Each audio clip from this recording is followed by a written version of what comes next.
this is a situation that has the potential for a nuclear catastrophe. And it's basically a race against time, because what has happened is that plant operators have not been able to cool down the core of, I understand, of at least 2 reactors, which contain enormous amounts of radioactivity because of failed backup diesel generators were probably damaged by the tsunami or the earthquake. So there is a major effort underway to fly in via military helicopters and others power sources, batteries, to keep the electricity going, to allow water to circulate, to remove the tremendous amount of heat that is built up in the reactor. And if they can't get them cooled, then what? Well, I mean, there's a window of time that's probably somewhere in a matter of 24 hours, where if they're not able to cool these reactors, and they're not able to particularly supply fresh, cool water to remove the decay heat, then the water will start to boil off, and eventually the reactor core, the fuel elements, will be exposed.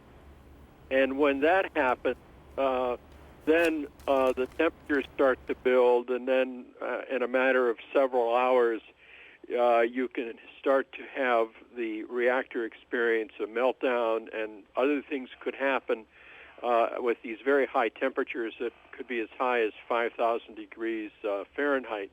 For example, the zirconium cladding that contains the uranium fuel at those kinds of temperatures can spontaneously combust, to catch fire.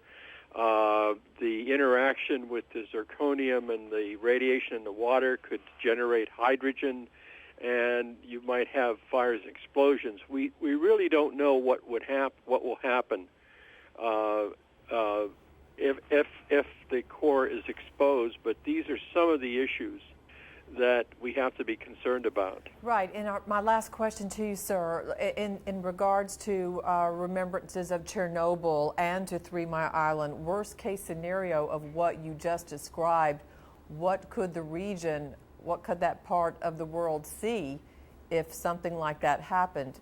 Well, I think unlike Chernobyl, the Japanese reactors and the U.S. reactors have safety systems that make it harder for radiation to escape.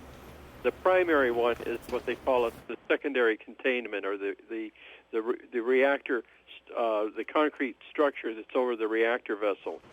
If for some reason that vessel is compromised, especially from heat or explosions and fires, you could have a catastrophic release. But we don't know how this is going to unfold, and I'm hoping very much they'll be able to restore cooling for these reactors before any of this happens.